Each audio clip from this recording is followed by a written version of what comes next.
Hi hello నమస్తే. నేను కృష్ణాంజనేయులు. ముఖ్యమంత్రి చంద్రబాబు నాయుడు మీద, అదేవిధంగా ఆంధ్రప్రదేశ్ రాష్ట్ర మంత్రివర్యులు నారా లోకేష్,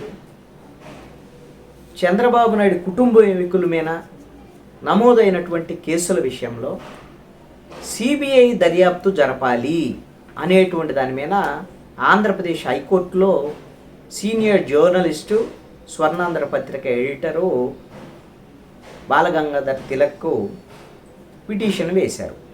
ఈ పిటిషన్ ఆంధ్రప్రదేశ్ హైకోర్టులో ఇంకా విచారణకు వస్తుందా రాదా అనేటువంటిది ఇంకా తేలాల్సినటువంటి అంశం. అయితే ఇప్పుడు అసలు చంద్రబాబు నాయుడు కేసులు సిబిఐ దర్యాప్తుకి వెళ్తాయా అనేటువంటి చర్చ అయితే జరుగుతుంది. అయితే హైకోర్టు ఎలా స్పందిస్తుంది ఏంటి అనేటువంటి విషయాలకు ముందు చంద్రబాబు నాయుడు మీద ఈ కేసులు సిబిఐ దర్యాప్తుకి ఇవ్వాలి, సిబిఐ దర్యాప్తు జరపాలి అని పిటిషన్ వేసినటువంటి తిలక్కు వెనక వైఎస్ఆర్ కాంగ్రెస్ పార్టీ ఉంది, వైఎస్ఆర్ కాంగ్రెస్ పార్టీ ప్రోద్బలంతోనే ఆయన ఈ పిటిషన్ వేశారు అనేటువంటి విమర్శలు కూడా తెలుగుదేశం పార్టీ వైపు నుంచి వస్తున్నాయి. సరే, ఆయన మీద ఏం ఆరోపణలు ఉన్నప్పటికీ కూడా ఆయన వేసినటువంటి పిటిషన్కి సంబంధించినటువంటి విషయంలో ఆంధ్రప్రదేశ్ హైకోర్టు ఎలా రెస్పాండ్ కాబోతుంది, ఏం జరగబోతుంది, చంద్రబాబు నాయుడు కేసులు సిబిఐ దర్యాప్తుకి వెళతాయి అనేటువంటిది ఒక ఆసక్తికరమైనటువంటి చర్చ అయితే నడుస్తుంది. సిబిఐ దర్యాప్తుకు సంబంధించినటువంటి అంశం ఒకవేళ రాజకీయపరమైనటువంటి అంశాల కోణంలో కన్నా ఆలోచిస్తే తెలుగుదేశం, జనసేన, బీజేపీ కూటమి ఆంధ్రప్రదేశ్లో అధికారంలో ఉంది. కేంద్రంలో ఎన్డీఏ ప్రభుత్వంలో కూడా తెలుగుదేశం భాగస్వామిగా ఉన్నటువంటి పరిస్థితి ఉంది. మరి ఇలాంటి పరిస్థితుల్లో సిబిఐ ఎంక్వైరీకి కేంద్ర ప్రభుత్వం అంగీకరిస్తుందా అనేటువంటి దాని మీద ఇక్కడ ఆంధ్రప్రదేశ్ హైకోర్టు గిన ఆ విధమైనటువంటిది సిబిఐ దర్యాప్తు జరపండి ఈ కేసుల్లో అనేటువంటిది గిన ఇస్తే కేంద్ర ప్రభుత్వ జోక్యం ఉండకపోవచ్చు. ఎందుకంటే ఒక రాజకీయ అది హైకోర్టు ఆదేశాలు జారీ చేసిన తర్వాత సిబిఐ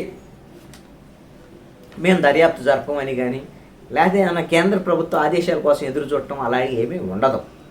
కాబట్టి హైకోర్టు తీర్పు ఎలా ఉంటుంది అనేటువంటి దాని మీద ఆధారపడి ఉంటుంది. రాజకీయపరమైనటువంటి అంశం ఒక రకమైనటువంటి ఒక చర్చ ఉంది.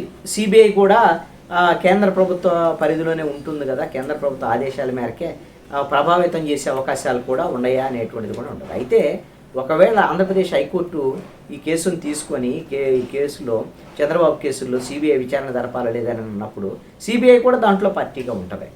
ఈ విచారణ సందర్భంగా సిబిఐ కూడా తన వాదనను వినిపించేదానికి అవకాశం ఉండొచ్చు.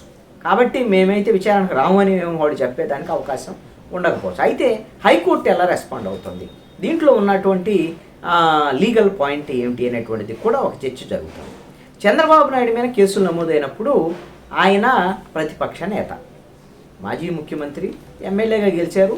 అదేవిధంగా నారా లోకేష్, ఆయన కుమారుడిగా ఉన్నటువంటి నారా లోకేష్ మీద అంతకుముందు ఆయన ఐటీ మినిస్టర్గా ఉన్నటువంటి నేపథ్యంలో ఆయన మీద కూడా ఆరోపణలో ఉన్నటువంటి పరిస్థితి ఉంది. ఫైబర్ నెట్ కేసు వాటిల్లో కూడా ఆయన సిఐడి కూడా విచారించినటువంటి పరిస్థితి, అరెస్ట్ అయితే చేయలేదు. కానీ అయితే నారా లోకేష్ అప్పుడు ఎన్నికలు గెలవలేదు, 2019 ఎన్నికల్లో మాజీ ఎమ్మెల్యేగా ఉన్నారు. ఈ చంద్రబాబు నాయుడు, ఆయన కుమారుడు నారా లోకేష్, ఇప్పుడు చంద్రబాబు నాయుడు ముఖ్యమంత్రిగా ఉన్నాడు, ఈ ప్రభుత్వంలో నారా లోకేష్ మంత్రిగా ఉన్నారు. మరి వీళ్ళిద్దరి మీద గతంలో ఆరోపణ చేసింది ఏపీసీఐడి. అంటే ప్రభుత్వంలో ఉన్నటువంటి, ప్రభుత్వానికి బాధ్యత వహించినటువంటి ముఖ్యమంత్రిగా ఉన్నటువంటి చంద్రబాబు నాయుడు, నారా లోకేష్ ఆది పరిధిలో ఉన్నటువంటి ఆంధ్రప్రదేశ్ పోలీసు శాఖ పరిధిలో ఉన్నటువంటి ఏపీసీఐడి వీళ్ళ మీద విచారణ జరపాలి. అంటే తన ప్రభుత్వంలో ఏపీసీఐడి తన మీద విచారణ జరపడం అనేటువంటి అంశంలో నిష్పక్షపాతంగా ఈ విచారణ జరిగిద్దా లేదా అనేటువంటి మీమాంస చర్చ జరిగేదానికి అవకాశాలు ఉండొచ్చు.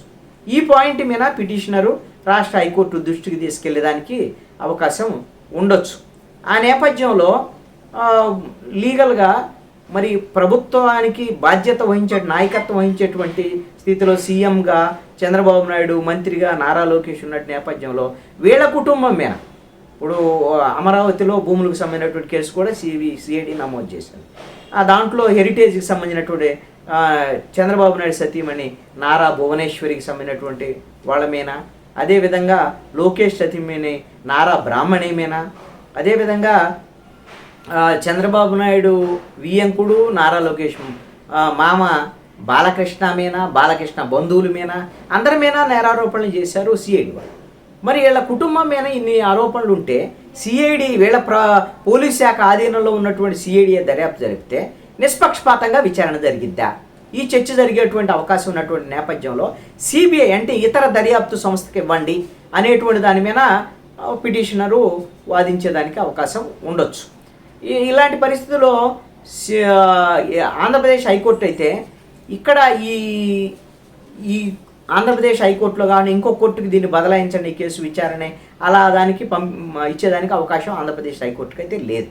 ఇలాంటి పరిస్థితుల్లో మరి ఏపీ సిఐడి కాకుండా సిబిఐ దర్యాప్తుకు సంబంధించినటువంటి విషయంలో ఆదేశించేదానికి ఆంధ్రప్రదేశ్ హైకోర్టు అయితే అలాంటి ఆదేశాలు జారీ చేసేదానికి అవకాశాలు ఉండొచ్చు. ఒకవేళ రాష్ట్ర హైకోర్టు అలాంటి ఆదేశాలు జారీ చేయకపోయినా ఒకవేళ పిటిషనరు సుప్రీంకోర్టుకు కూడా వెళ్ళేదానికి అవకాశాలు ఉండొచ్చు. సుప్రీంకోర్టు అయినా సరే మరి ప్రభుత్వంలో సీఎంగా మంత్రులుగా చంద్రబాబు నాయుడు లోకేష్ ఉన్నటువంటి నేపథ్యంలో వాళ్ళ కుటుంబం మీద ఈ ఆరోపణలు వచ్చినటువంటి నేపథ్యంలో ఏపీ సిఐడి కాకుండా సిబిఐ దర్యాప్తుకే సుప్రీంకోర్టు అయినా ఆదేశాలు జారీ చేసేదానికి అవకాశాలు ఉండొచ్చు అనేటువంటిది మాత్రం ఒక చర్చ జరుగుతున్నటువంటి అంశం. ఒకవేళ అలాగిన సిబిఐ దర్యాప్తు కింద జరిగితే మళ్ళీ చంద్రబాబు నాయుడు ఈ కేసులకు సంబంధించినటువంటి అన్ని దర్యాప్తును ఆయన అరెస్ట్ చేయరు. మళ్ళీ ఆల్రెడీ గతంలో సిఐడి కేసులు అరెస్ట్ అయ్యి ఉన్నారు, ఆయన బెయిల్ మీద ఉన్నారు కాబట్టి అరెస్ట్ అయితే చేయరు, విచారణ మాత్రం జరిపేదానికి అవకాశం ఉంటుంది. సిబిఐ పరిధిలోకి వచ్చిన తర్వాత దాన్ని చిన్నగా విచారించాలా లేదు అని అంటే స్లోగా చేయాలి ఏంటి అనేది అప్పుడు సిబిఐకి సంబంధించినటువంటి అంశమే. అందుకనే పిటిషనరు బాలగంగాధర్ తిలక్ వేసినటువంటి పిటిషన్లు ఏం పేర్కొన్నాడంటే సిబిఐకి ఈ కేసు ఇవ్వటంతో పాటుగా రాష్ట్ర హైకోర్టు పర్యవేక్షణలో ఈ దర్యాప్తు జరిగేటువంటి విధంగా చూడాలి, రాష్ట్ర హైకోర్టు ఎప్పటికప్పుడు సమీక్షించేటువంటి విధంగా కూడా చూడాలని వేశారు. మరి ఈ విషయంలో రాష్ట్ర హైకోర్టు ఏం తీర్పిస్తుంది? సిబిఐ విచారణకు అంగీకరిస్తుందా లేదా? చంద్రబాబు నాయుడు మీద కేసులు సిబిఐకి వెళ్తాయా లేదనేటువంటిది మాత్రం కొంత అటు తెలుగుదేశంలోనూ ఇటు అన్ని పార్టీల్లో కూడా కొంత రాష్ట్ర ప్రజల్లో కూడా కొంత ఆసక్తి నెలకొన్నటువంటి వాస్తవం. అయితే ఇక్కడ ఒక కీలకమైనటువంటి అంశం అన్నమాట. చంద్రబాబు నాయుడు మీద సిఐడి దర్యాప్తు చేసి అరెస్ట్ చేసినటువంటి సందర్భంలో ఆ సమయంలోనే ఆయన మీద ఉన్నటువంటి కేసులు అన్నింటిలో సిబిఐ దర్యాప్తు జరపాలి అనేటువంటి దాని మీద ఈడీ కూడా దాంట్లో దర్యాప్తు జరపాలనే దాని మీద మాజీ ఎంపీ ఉన్నవాళ్ళు అరుణ్ కుమార్ కూడా రాష్ట్ర హైకోర్టులో పిటిషన్ వేశారు.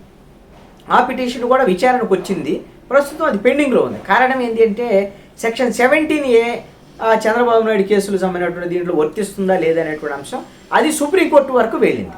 ఆ సుప్రీంకోర్టులో ఆ కేసుకు సంబంధించినటువంటి అంశం మీద తీర్పు అయితే రిజర్వ్ చేసింది, ఇంకా తీర్పు ఇవ్వాలి సుప్రీంకోర్టు.